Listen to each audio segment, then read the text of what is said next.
BNP তো তাদেরকে বহিষ্কার স্থগিত করে নাই, তাদের দল নিষিদ্ধ করে নাই। গত দিনে অতিরঞ্জিত কিছু মানুষ অপসংস্কৃতির নামে বাংলাদেশ সঙ্গে ধ্বংসের কিছু ভূমিকা রেখেছেন। জনসম্মুখ থেকে তারা পালিয়ে আছে। যারা আগে থেকেই জানে যে আমাদের পরাজয় সুনিশ্চিত, তাদের কিছু ভিন্ন পথ অবলম্বন করার চিন্তাভাবনা থাকে। আমরা সবাই দেখেছি যে কীভাবে তারা ব্যালট পেপারে সিল মেরেছে, কীভাবে তারা দখল করার চেষ্টা করেছেন। এটা তো সারা বাংলাদেশের সাধারণ মানুষের বিজয়। দীর্ঘ 17 বছর মানুষ স্বতঃস্ফূর্তভাবে নিজের রায় নিজে দিতে পারে নাই, ভোট হয় নাই। 2026 সালের 12ই ফেব্রুয়ারিতে সাধারণ মানুষের উপচে পড়া লাইন দেখা গেছে সব জায়গায়। স্বতঃস্ফূর্তভাবে মানুষ ভোট প্রদান করেছেন। জনাব তারেক রহমান, দলের চেয়ারম্যান, তিনি যে সমস্ত প্রতিশ্রুতিগুলো দিয়েছেন, যে বক্তব্য রেখেছেন, সাধারণ মানুষ তাতে মুগ্ধ হয়েছেন, একটা বিশ্বাস পেয়েছেন।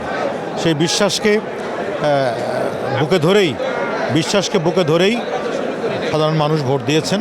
তার প্রতি অনেক আশা। আমি বিশ্বাস করি, আশা করি সাধারণ মানুষের যে আশাকাঙ্ক্ষা তারেক রহমানের প্রতি, তিনি সেটা জীবন দিয়ে হলেও প্রমাণ করবেন।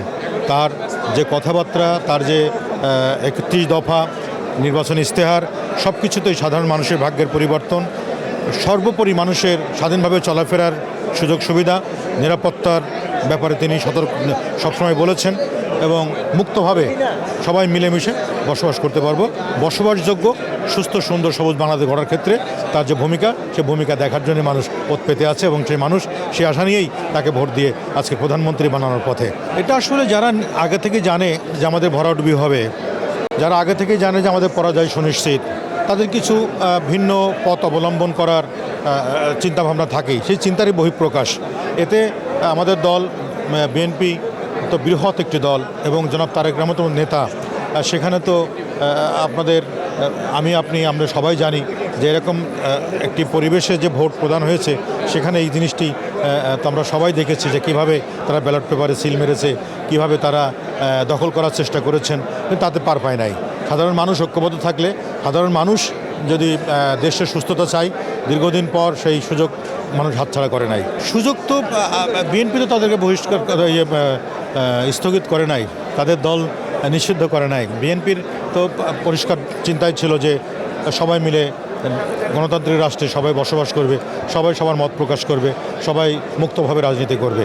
এ ব্যাপারে ঊর্ধ্বতন নেতৃবৃন্দ যারা আছেন তারা সিদ্ধান্ত নেবেন, আইনগতভাবে যেটা দরকার সেটাই তারা সিদ্ধান্ত নেবেন। থাকা উচিত নয়, কিন্তু বিগত দিনে অতিরঞ্জিত কিছু মানুষ অপসংস্কৃতির নামে বাংলাদেশ সঙ্গে ধ্বংসের কিছু ভূমিকা রেখেছেন।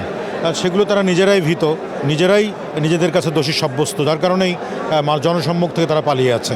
আমাদের দলের থেকে সুস্পষ্ট নির্দেশনা আছে যে সংস্কৃতি সম্মিলিতভাবে আমরা এটা গড়ে তুলব, সুন্দর সুস্থ সংস্কৃতি, আগামীর ভবিষ্যৎ উজ্জ্বল করার সংস্কৃতি, এবং পরবর্তী প্রজন্মের কাছেও আমাদের কৃষ্টি কালচারটাকে তুলে ধরার জন্য সম্মিলিতভাবে আমরা কাজ করব।